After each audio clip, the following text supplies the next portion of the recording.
Welcome to Eurovision Kiki. We're three Americans who have fallen in love with Eurovision. I'm Doug. I'm Steven. I'm Katie, and here on Eurovision Kiki, we're bringing you the best information about the Eurovision Song Contest. We'll bring you the music, history, traditions, And all the tea currently surrounding the world of Eurovision. And we are back for another Kiki on this February day. Thank you all for being here. Katie, Steven, it has been a lot. Yeah. Whew. Talk about a super Saturday weekend. The super Saturdays of them all. Arguably too much. Absolutely. Overload. Yeah. Can we just jump into it and say justice for BIRGO? Absolutely. Lead us down that path, Steven. Where do we even begin? Was not expecting her to NQ. That was, for me, one of the no-brainers, as we discussed in last week's episode, was to qualify. She hit the whistle notes multiple times. She nailed it. She delivered what I thought was a spectacular performance and carried out a very powerful performance all around. And I loved the stone also. The tidbit. I know.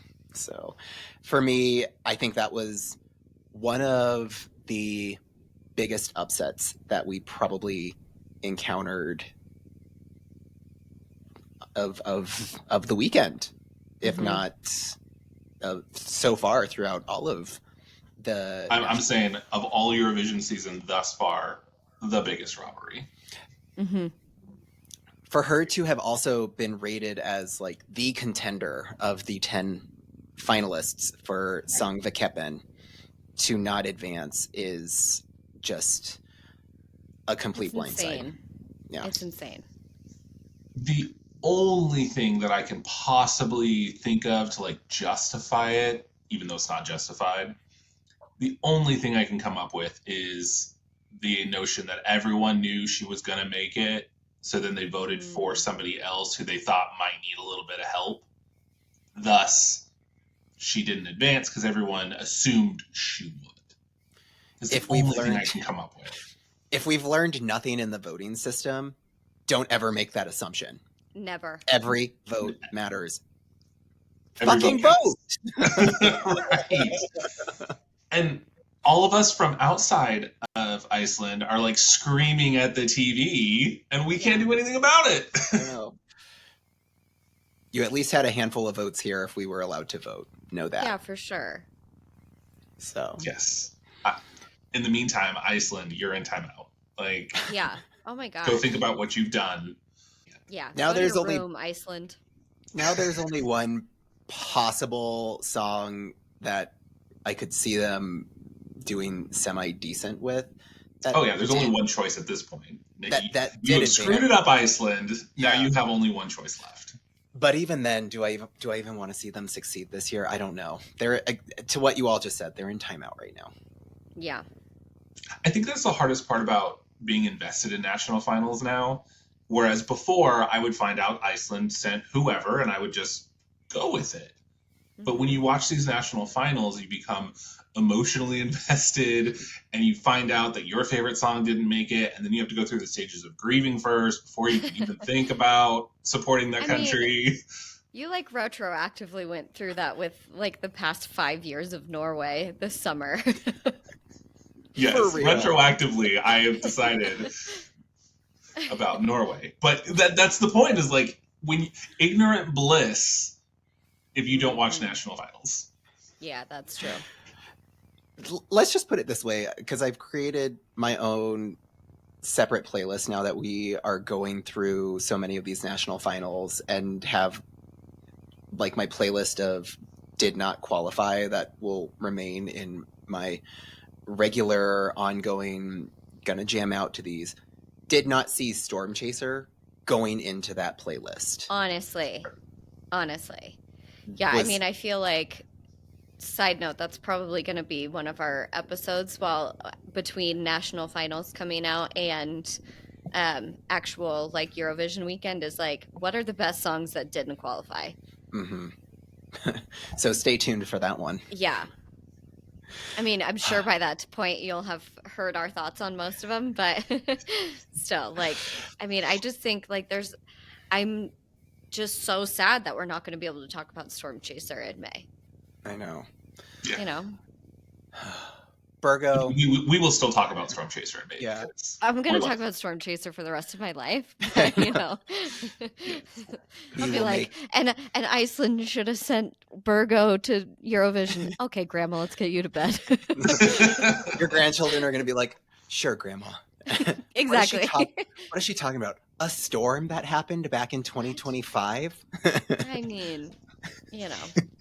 She apparently. Or they're going to say storms. Yeah, they're going to say, tell us that story again. Tell us the story of the most robbed of all time. And they're going to get it so confused. It's like, Grandma used to chase storms to, like, look at stones. Yeah. And something to that extent. But apparently it only happened back in 2025. And she never forgot about it. And I love that.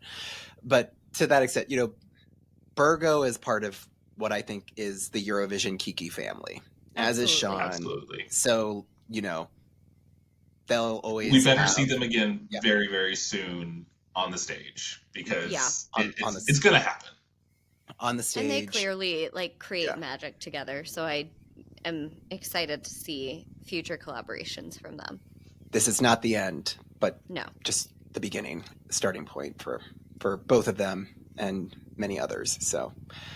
Absolutely. But with that being said, with today's episode being a little bit of a recap from some of the past Super Saturdays, all eyes for this one is on Luxembourg and everybody's favorite, Finland. So let's dive into it. Finland with an asterisk, because I got thoughts. I think we collectively have thoughts. Where are we going to start? Luxembourg or Finland? Let's go with Luxembourg first, because I think that one was a couple of weeks ago, and we've had time to sit back and let the dust settle there and welcome La Poupée Monte into the ESC 2025 playlist and Laura Thorn as their representative. How do we feel about it? Good for you. I'm excited about it. Yeah. I think for me, it was the best performance of the day. So I think that it was the clear choice. Lower down in how things ranked and scored, had some thoughts. What happened? Questionable scores for Katie. I mean, I think I just have to talk about Rafaela with no thank you, because I think she was a victim of going first and foremost.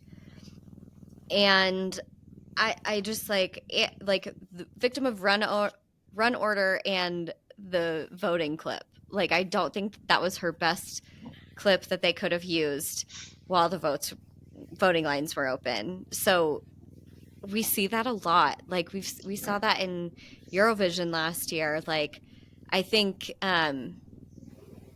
Poland didn't have her best clip. Agree. During the voting of that semifinal. So, we see that a lot, and it's hard to watch. Of all the placements of Luxembourg, I think for me, Rafaela at the bottom was the hardest. Like, there were so many that I was like, if you win, I'm good with. So then I was paying the most attention to who was going to end up in last place. And that is why I was so shocked. I did not see her in last place. I think that was a blind side. Yeah, I think the song that the performance changed my opinion the most was Rhythmic Soul Wave. Like, I loved the butterfly motif. The dress was gorgeous. The staging was really beautiful. She sounded really good. They performed really well, and so it actually like kind of grew on me, but still wasn't going to be my top number one song, but I thought you were going to put it in one first. It was still Skip. Oh, It's still, I am shocked. That's the best way that I can put it, collectively. I am shocked that Rhythmic Soul Wave performed as well as they did and scored as well as they did.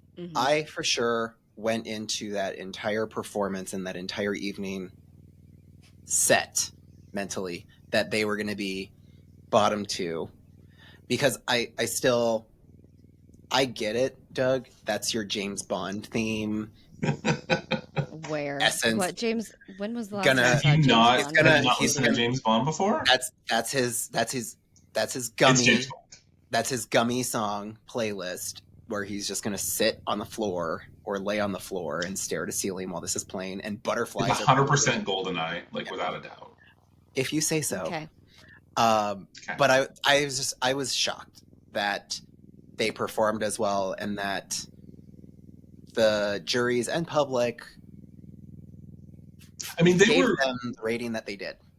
with the juries. They were in the middle, and I think that's why they ended up in fourth place. Is that the jury said we still like this song. Now, Yeah. the public threw everything to the top two songs. Yeah, which that was crazy to Yeah. see, like the difference between, I mean, it was, televote was like 110 points to 0.5, which we will talk about. 90 points to Laura Thorn. Then it drops down to 39 points. Like you were said, voting threw for one of the top everything. two. Yeah. Yeah. Through everything at those top two. I thought it was going to be a toss-up between Luzak and... When it was all said and done, I thought it was going to be a toss-up between Luzak and Laura Thorn going Same. into it. So 0.5 coming in was... Well, this is where Although, so I will say about Luzak, the song is called I Dance. Girl, where were you dancing? where's You were kind of... But that's about it. Where was your dancing, sweetie? he had some flaws in his actual performance. Like, if you are going to have a song that translates to I dance, consider dancing so that we actually can see you dance. And I did my first impression when I saw it was like, okay, Shigo from Kim Possible with the green and black. I was like, all right, Shigo. No, you did not. Literally have it in my notes. So yes, I did. I love that. But yeah just thinking about all of it. these top couple of songs, I think they were where they needed to be given understanding of the audience. And the reason I say that is we're going to just go to it, Katie. 0.5 with Ride got second place. They won the public vote with 110 points. And I think that the reason that happened is because anyone could vote. This was not country specific. Anyone could vote. And they let us know in the American commentary that 0.5 has a following and they've done like a tour in the United States. So I believe that their votes came from the United States.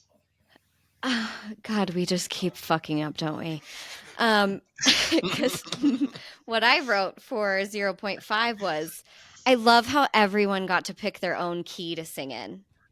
Oh, yes. And this goes back to I don't think that your performance mattered. You had the popularity, and that's where the votes came from. Because I said, watching it on mute, like if you weren't listening to it at all, you're like, look at these boys having a great time. You turn it on and you're like, oh God, what's happening? Roger, Like, that was so bad. It was such a bad performance. Casey was overhearing it and being like, do they all have different metronomes in their monitors? Like, what's going on here? Like, and different keys. They were all off from each other. All over the place. And I couldn't tell if Roger was being serious or if he was just trying trolling. to like troll. Or was he just Rogering? Or if he was just being classic Roger, but he was just like, oh yes, 0.5. Best one out of all 7. And I'm like, you're joking me. I feel like you are Roger, just if you're trying tone deaf, just say that. He might be. I don't know. For those of us who are new to the Oh. Eurovision Kiki podcast, feel free to go and visit the episode where we kiki with our husbands and give us your thoughts. Leave a comment. That's a very fun episode. We should do that again sometime. I don't. I mean, you guys know that I said that I enjoyed this song. It was very, very classic America. Like middle America loves the hell out of this song.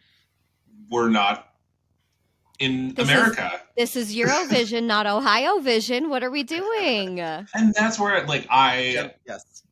I get where they have a fan base, and I believe that fan base voted. I mean, just even watching the commentary, yeah, they were like, "Shout out from Minnesota." I'm like, if they want to give it a try, I think my confusion there. Oh, sorry. Go ahead. No, you go, Katie. I think my confusion there is just that, like,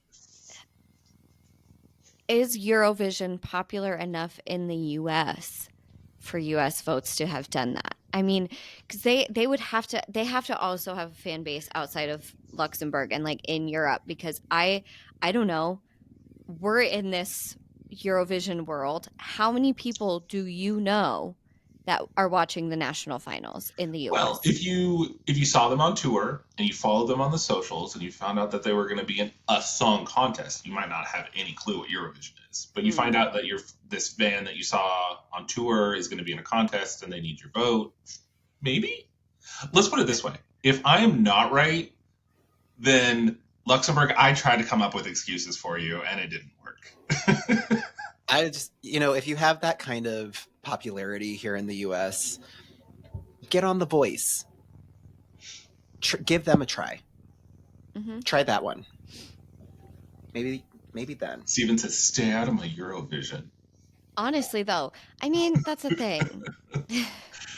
I know we're we're Americans who watch and love Eurovision. I do not want America to influence Eurovision. Yeah. I don't want that.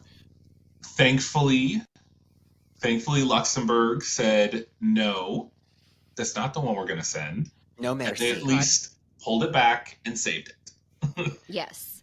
And Laura I said Thorn. about Laura's performance was like, I cannot wait for her to have like the bigger budget for Eurovision to really go in, because like it was giving me like, I feel like they were going for that like Maison Margiela show from a couple years ago where they did the porcelain doll makeup and it was all very like broken doll kind of thing. And I was like, yes, give her money. Fully go for it. Like, I cannot wait to see how they like punch that up going into Eurovision. I'm so excited for it. I'm interested to see what changes they make. If I have to have a critique, I did not like the girls slinking up from behind. It just felt like I'm about to sniff the back of your head when I get closer. Yeah. So I didn't love that. I think I would have liked to have them on the stage maybe the whole time. But that's the only critique I have.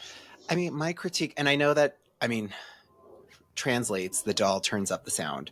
And I know that she went with baby doll look as the image. That was the part that I was not as much of a fan of. So I would like to see a different type of like doll aesthetic. You want to see her Bratz doll, huh?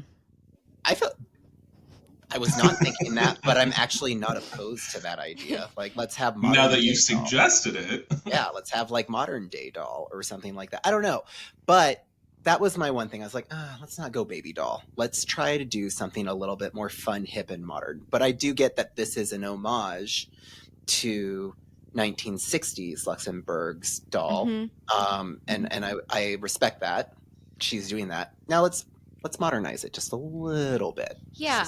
Or like, like I said, like high fashion porcelain doll, like expensive doll. Yeah. So yeah, they've got some work to do, and I think that it's not just work that you need to do, but it's opportunities that they have to do so. Yeah. Totally. Regardless, I think that Luxembourg has overall done a good one. This was one of the ones I think we collectively had in our top pick that we were going to be happy with. So yeah, this was definitely a case of thank you for picking one of the songs we believe that you should have sent. Mhm. And Brafa, Ella, sorry for your outcome. Pour one out for the homies. I know. She was pissed when they were reading out the votes. I was pissed. I could was see- equally as pissed. Yeah, I mean, you could just see her face be like, Again, Let's put Are it this you way. kidding me? How did Human Eyes not get last place? That's I didn't what know if we were gonna go there, but like I didn't I'm gonna either. mention it. I'm gonna mention it. Human Eyes. Mention it what- all. I maybe it's like nitpicky, but her dress was horrible. Either the like corset needed to be shorter and do like actually like hit her like at her hips or something, and then have the tulle coming out of it, or it needed to be like a mini dress with tulle coming out of it. It was like this weird in between, like made her torso look really long and like not good. And I just cannot stand that song. Like I couldn't even really pay attention to the performance because I was distracted by the dress and just hating the song. Well, and also like to put all of her backup dancers in white corset tulle as well was rude. And to use the stage not like front and back but like side to side was, I mean, going for something different, but didn't really execute. I don't know. Yeah. It was a choice. It was a choice for sure. Yeah. So I right. think we are ready to talk a little bit about Finland, which of course took place just yesterday. So it is fresh. It is in our minds. I'm still scarred from it. Oh my God, where do we even start? Well, maybe we can start by acknowledging that we're at 6 songs. Yes. Not That's where I 7.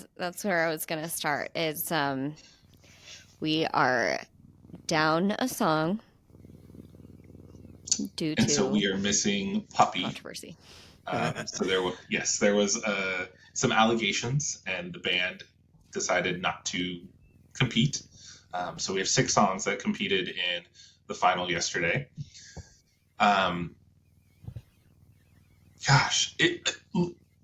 This was my favorite national final that I've watched thus far. Although Malta, you are a close second. That national final, you need to go, folks. You need to go watch it. It was great. I love it.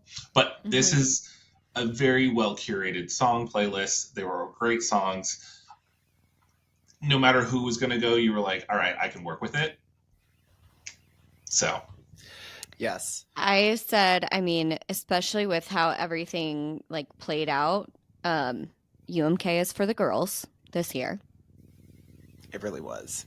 It was one guy and he came in last place. One guy and he came in last. So no. like UMK is for the girls this year, which is different from the last couple of years. So good for them. But yeah, that was kind of one of my takeaways. Was I was like, oh, boys shouldn't have even tried this year. Finland was just kind of like, we're gonna give the boys We're ready rest. for a girl. Yeah. So, all in all, in a way, it kind of went how I was expecting it to go. In that, With the winner. With the winner, yeah. Where Yeah. we said we're in our previous episode when we talked about Finland, how we just kindly suggested and encouraged folks to maybe do the right thing. I also, in the back of my head, was like, we're going to stay on brand with Finland and we will support Finland. And I still stand by my word. We will continue to support Finland because they do always deliver fun, entertaining songs and performances. And Erika Vikman's Komme, I'm coming. We'll do the same thing as they always do. So I don't know what broadcast y'all watched, but I watched the like full live stream. I skipped some of the in between stuff. But with the like English the English commentator who was clearly They were hilarious. Europe, get your tissues ready. Erika is coming. I was I like, mean, let's be real. The get what they staging said. was not subtle either, right? Like, oh, I'm sorry. This is the conversation that happened. I just have to assume the producers said, "I'm sorry, but you cannot have a giant penis on the stage. But we might recommend a microphone stand." And she was like, a couple of them. that shoots out white flames. I mean, it's not subtle. Like, we know what you're She talking did her about. thing, right? Like, Yeah. Okay. So, like, let's see what that Eurovision budget decides to do and allow on stage. I mean, last year we got a full denim egg and the implication of nudity. So We're only going up. This isn't even the implication. This is just like straight up in your face. Yes. yeah, so it's like UMK is for the girls, but also the penis kind of one. Yeah. What? Okay. Anyway. Okay. But yeah, I mean, I was just like, This is where I believe that the national finals is just, my conspiracy theory is that it's just a popularity contest in Finland. mm-hmm. She is a close associate of Karja. We've seen her on his music before. And there is a vast number of folks who believe that she was robbed in 2020 when she competed at UMK then, even though 2020 was canceled, so she wouldn't have been on the Eurovision stage anyway. That aside, like, it just felt like almost a setup of this is who the producers would like to see go to Eurovision. Yeah. Yeah. Whose performance did you think was the best? The sound mixing was awful all around, if that's what you're trying to say. Yeah. Partially. But I believe that the sound mixing was awful, and then we get to the last person, and suddenly it's not as bad. I thought Nelly sounded good. I think, like, for me, hers was the most, like, reflective of the recording, and I thought her performance was really great. Loved the red thing, loved the, like, slow-mo falling backwards situation. I was like, what's going on? I thought that was really cool, and like having the like shadow dancing and then the curtain drop and you could hear the crowd go insane.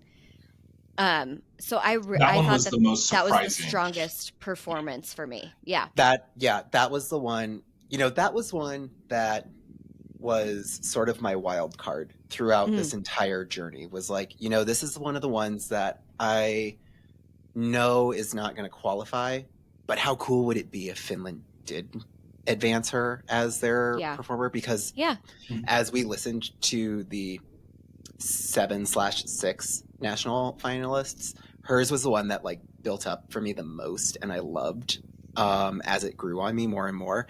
And so when she came to her live performance, I was like, oh yeah, like she came and delivered, and was one of the ones that I enjoyed thoroughly out of all of them. Yeah, because I think, it really sounded like I think it was rigged against Naya River, to be honest. Like the way that it sounded, and then also the way that like the zoom on it, like I couldn't tell what was happening in the entire performance, and I was like, so it just like was kind of distracting, and it just really made me sad because that is my favorite song out of this bunch by far, like head and shoulders away my favorite song. And she's so good, and the power pony was rocking, and it just didn't seem like they like sabotage. Yeah, the outfit was on point too. Yes, let's just talk about that. I was here for it. She looked amazing, but the sound mixing was horrible. I do feel like, so we talked about Nelly and how her vocal was amazing. Like, I think she was like, I'm such a good performer, I'm going to overcome the sound mixing. Whereas I think everybody else was like, I'm a good performer, but I can't overcome how terrible you've mixed my sound. Yeah. Yeah. Goldilocks was also kind of screwed because there was the whole incident of she lost her voice. So here's a pre-recorded version of her rehearsal. I didn't even know that. So on Instagram, she mentioned it was laryngitis. Yeah. So that's why. Oh my So she God. wasn't able. She lip synced basically on Oh, Saturday. poor thing. Oh, that sucks. Yeah. I And loved her staging. it was a lip sync to one of her rehearsed recordings. To a rehearsal. Correct. Okay, so it was like, And I think their sound mixing system just sucks because she also suffered from the same fate as a lot of these other artists. And yeah, but I mean, she still got second place. Like she killed it in that Yeah. regard. And I was so happy for her, and I was delighted. I love the song. It's an earworm. I'm singing it all the time. I've got Ryan singing it. It's another, I know I shit on it during our recap. It's another one that has grown on me. that's what I was gonna say. It's been stuck in my head for the last whole week leading up to yesterday.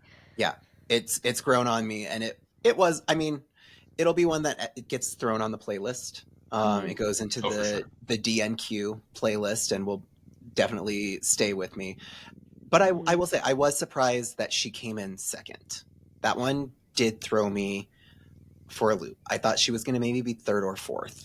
Who did you think was the second place? I actually thought that Nelly was going to take second. Me too. Yeah. And I thought, I think Vivi was placed appropriately. I think her performance was, like, her vocals live were incredible. Especially, given the way that whatever was happening, no one else really sounded that great. Like, so, and I was like, I said, okay, Galinda, like in her little pink bubble dress. For something that was so different from all of the other songs, I was shocked that she actually received as many points as she did and placed in the top 3/4 since it was a tie. But props to her, because she stood her ground and she placed where she placed. And I'm often really hard on balladeers who are solo on stage, but I thought she did incredibly well for doing that. And so she really had such good stage presence, and she looked amazing. She sounded great. So I think that third place was really, really appropriate for her. But I think for me, it goes back to, this is such a strong group that you could tell me that any one of these had won, and I would have been like, good for them. Wouldn't have known what any of the other songs were about, but this is great. Yeah. Yeah, no, I would have been fine with literally any of these people advancing. Now, was Erika Vikman my favorite? Certainly not. Will I still support Finland in Eurovision? Yeah, of course. Now, Finland's going to be in an interesting semifinal with Malta, which we know is serving Kant. They sure are. So it's almost like two overly sexual female empowerment, almost That's So Eurovision, are going to be going head to head in the semifinal. So borderline censor issues. Do we think? Are we just gonna throw a theory out there that one will open and one will close? Oh wait, do we know first half, second half? We don't, but if they're in the same semifinal, right? I remember last year for Malmö, they drew whether or not you were semifinal 1 or 2, and then if you were first half or second half. Oh, okay. Well, we haven't gotten there yet, but I'm just saying. It could be. I mean, whoever's going to be the closer is going to be the one they want to win. Yeah, if they draw and one ends up in the first half and one ends up in the second half, we may have an opener and a closer. Yeah. That could be interesting. Yeah. I mean, it's not to say that they have to compete in that they both could easily advance. Oh, absolutely. Yeah. But they are going to be going up against each other from the very get-go. Yeah.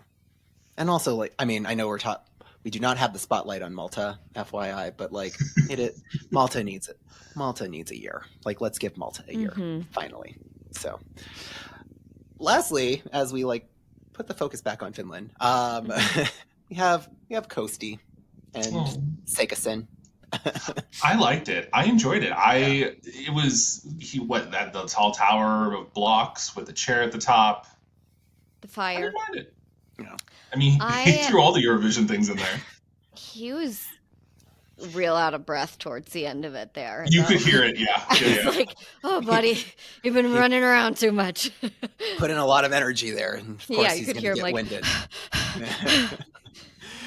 He's going to put in. Yeah, he's going to be exhausted He after put He's his whole keeping it pussy out real, there. and I appreciated the human element of it all. How's that? Yes, fair and enough. I appreciated what he had at the bottom of his shoes. I don't know if you saw that during the Yeah. Yes. tail end. And they made it like during the performance itself, that was very much a highlight moment where the camera zoomed in on it. So like Mhm. from a production standpoint, it was 100% planned. Yeah, And for the which I listeners, what was written on the bottom of his shoe? Fuck war. War. So thank you Yeah. for that. I did say that his styling and beauty was giving Mugatu from Zoolander. Oh, So, I mean, I love that. but Yes. I mean, I think the outfit was cool and interesting, and like the staging was interesting and different from anything else that we saw in UMK. So, yeah, loved it. But, sorry, this year was for the girls. And It- that's okay. At the end of the day, it wasn't a microphone stand shooting out sparks. So I'm sorry. Well. Not enough phallic imagery. It's okay. At the end of the day, Erika is coming to Eurovision, Get your And she- tissues, Europe. and she's coming hard. She's coming in hard. So with that, I think that will put us at a good stopping point for this episode. And Yeah. Congratulations to both Laura Thorn and Erika Vikman. We wish you great success, and we wish you well in representation of Luxembourg and Finland. So, And justice for BIRGO. and also justice for BIRGO. And don't you worry, this is not the last time we will be talking about that. There's still more Absolutely to not. come there, as we still have semifinal 2 and the grand final of Song Vikeppen to get through on that one. So would love to know what people's thoughts are as they also watched Luxembourg Song Contest and UMK 2025. So let us know what you think in the comments, both on our Spotify and YouTube pages for this episode. Leave your comments right down there. And that'll do it for this episode. Be sure to give us a like, maybe even consider subscribing and following us. New episodes drop every Tuesday on our channels. You can also follow us on Instagram and TikTok at Eurovision Kiki. And if you got questions, feel free to send those our way at eurovisionkiki@gmail.com. So that'll do it. Thanks, everybody. And we'll see you all at our next Kiki. Bye. Bye. Bye.